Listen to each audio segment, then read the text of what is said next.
अतुल जी, कांग्रेस के विधायकों के पास से गाड़ी में काफी मात्रा में कैश मिला है, बंगाल में मिला है। बंगाल पुलिस अभी उसका असेसमेंट कर रही है कि कितना पैसा है। इस पर आप क्या कहेंगे?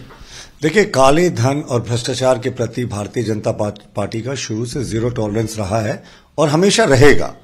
बहरहाल ये कांग्रेस को बताना चाहिए, केंद्रीय कांग्रेस के नेतृत्व को, प्रदेश कांग्रेस के नेतृत्व को, कि ये किसका पैसा था, ये कहां ले जा रहे थे, क्या ये विधायकों का पैसा था, ये कहीं निवेश करने जा रहे थे, या कांग्रेस के किसी बड़े नेता का पैसा था। ये तो कांग्रेस ही स्पष्ट करेगी, लेकिन कांग्रेस ने इस मुद्दे पर रहस्यमय तरीके से चुप्पी साध कर रखी है, जो काफी सवालों को जन्म देती है। और झारखंड तो ऐसे भी ईडी के जो रेड्स हुए थे उसमें 25 करोड़ के आसपास एक आईएएस अफसर के सहयोगी के यहां से रिकवर हुआ था। मुख्यमंत्री के विधायक प्रतिनिधि के यहां से भी सहयोगियों के यहां से करोड़ रुपए की रिकवरी हुई थी। तो ये रिकवरीज तो होती रही हैं हाल के दिनों में, और वेस्ट बंगाल तो सेंटर रहा है ईडी की रिकवरीज का। तो जिस तरीके से वेस्ट बंगाल के हाल के दिनों में 50 करोड़ रुपए से ज्यादा की रिकवरी हुई है, तो मुझे लगता है अब कांग्रेस को स्पष्ट करना चाहिए, पश्चिम बंगाल पुलिस को डिटेल बताना चाहिए कि आखिर ये माजरा है क्या। हमने भ्रष्टाचार से न कभी समझौता किया है और न करेंगे।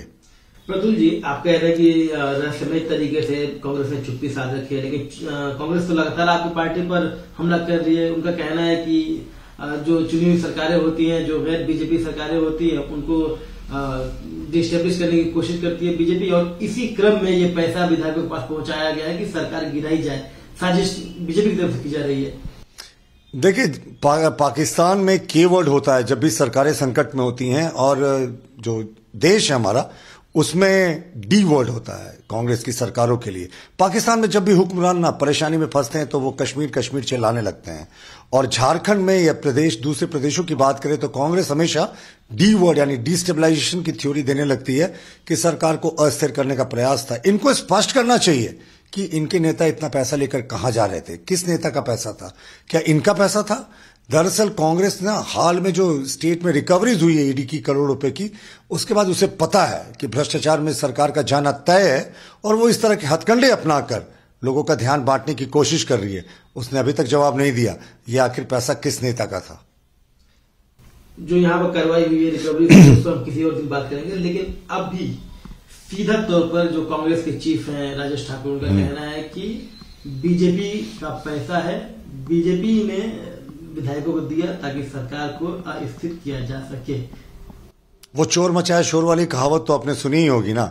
जब किसी की चोरी पकड़ी जाती है तो वो इस तरह के हल्ला कर कर लोगों का ध्यान भटकाने की कोशिश करती है। वो कह रहे हैं ये भाजपा का पैसा था, तो क्या जो एक आईएएस अधिकारी थे जो माननीय मुख्यमंत्री से बहुत करीबी थे, उनके सहयोगी क्या है जो पैसा पकड़ा गया था, क्या वो भी हमने ले जाकर उनके घर रख दिया था? कि माननीय मुख्यमंत्री के विधायक प्रतिनिधि के सहयोगियों के यहां भी जो करोड़ रुपए की रिकवरी हुई थी वो भाजपा ने ले जाकर रख दिया था? दरअसल ये भाजपा का नाम लेकर सिर्फ जनता को बरगलाना चाहते हैं। पूरा प्रदेश आकंठ भ्रष्टाचार में डूबा हुआ है। कांग्रेस को स्पष्ट करना चाहिए कि ये किसका पैसा था और कहां जा रहा था। जो विधायक पकड़े गए थे वेस्ट बंगाल में, उनको पुलिस ने अरेस्ट किया, उनको कोर्ट में प्रोड्यूस किया गया, 10 दिनों की रिमांड पर उनको भेज दिया गया। सीआईडी जांच करेगी कहां से उनके पास पैसा आया। इस बीच लगातार कांग्रेस ने ये क्लेम किया है, ये दावा किया है कि बीजेपी ऑपरेशन लोटस स्टार्ट किया है उसने कांग्रेस में झारखंड में। देखिए, कांग्रेस की जब भी किसी सरकार में फजीयत होती है तो वो इसी तरीके से सारे आरोप जो है वो भारतीय जनता पार्टी के ऊपर डालकर खुद से पाला झाड़ने की कोशिश करती है। झारखंड में ये पूरे देश की मुझे लगता है सबसे अनपॉपुलर सरकार कांग्रेस अपने गठबंधन में चला रही है। सारे वादों पे ये फेल कर चुकी है, तो इन्होंने एक नया एजेंडा शुरू कर दिया। कल विधानसभा में बड़े पैमाने पर हंगामे की उम्मीद थी क्योंकि बड़े बड़े लोगों की ईडी में पेशी हो रही है, तो कांग्रेस ने एक नया एजेंडा सेट किया झारखंड मुक्ति मोर्चा के इशारे पर। लेकिन हमारा कहना है कि ये मुद्दा कांग्रेस हाईकमान और कांग्रेस के विधायकों के बीच में है। हाईकमान को पूछना चाहिए कि कांग्रेस विधायक ये पैसा कहां से लेकर आ रहे थे और किसको देने जा रहे थे। क्या ये इनका पैसा था या किसी नेशनल कांग्रेस लीडर का पैसा था या किसी प्रदेश के कांग्रेस नेता का पैसा था? ये तो इन्हें क्लियर करना चाहिए था। अब ये क्लियर नहीं करके कह रहे हैं कि 48 लाख रुपए में ये पूरे जो डील हो रही थी सरकार को डिस्टेबलाइज करने की, तो इन्हें याद रखना चाहिए कि बकरीद बाजार में गुड्डू खान जी का जो बकरा बिका था दिल्ली के मीना बाजार में, वो 30 लाख में बिका था, और ये तो अपने ही एमएलए की कीमत 16 लाख रुपए आंक रहे हैं। हमारा किसी भी एमएलए को खरीद फरोख्त करने का कोई इरादा नहीं रहता, कभी भी नहीं रहता। चुनी हुई किसी सरकार को हम डिस्टेबलाइज नहीं करते। लेकिन कांग्रेस को भी सोचना चाहिए कि उसने जो एफआईआर दर्ज करके बड़े बड़े आरोप लगाए हैं, उसने आसाम के मुख्यमंत्री का भी नाम लिया है, तो इसके बाद मानहानि का मुकदमा तो उन पर बनता ही है, क्योंकि उनके खिलाफ उन्होंने कोई सबूत नहीं दिया। कब मुलाकात हुई, कैसे मुलाकात हुई, क्या उन्होंने सच में जयमंगल सिंह से टेलीफोन से कांटेक्ट किया, किसी चीज का इसमें जिक्र नहीं है। यहां तक कि विधायकों ने जयमंगल सिंह से किस नंबर पर कांटेक्ट किया, इसका भी जिक्र नहीं है। उसके बाद भी उन्होंने एफआईआर करके असम के मुख्यमंत्री और भाजपा के टॉप लीडरशिप का नाम घसीटने की कोशिश की। ये बहुत ही घृणित प्रयास, और इसका जवाब तो उन्हें मिलेगा।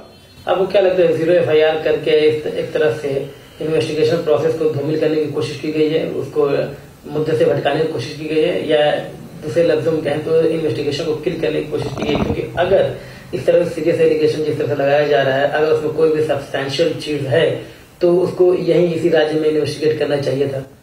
जी देखिए, बिल्कुल, जहां रिजल्ट इनको जीरो चाहिए होता है तो ऐसे ही जीरो एफआईआर आपको दिखता है।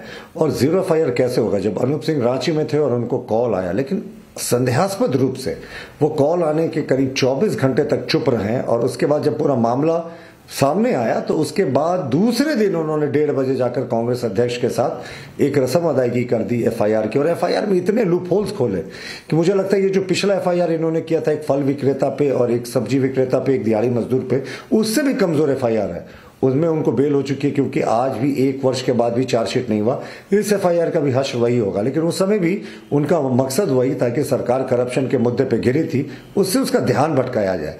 आज फिर ये वही करता दिख रहा है, लेकिन अब जनता समझती है, और इस सरकार में इतना अंतर विरोध है कि हमें कुछ करने की आवश्यकता नहीं। ये सरकार खुद ही खुद गिर जाएगी।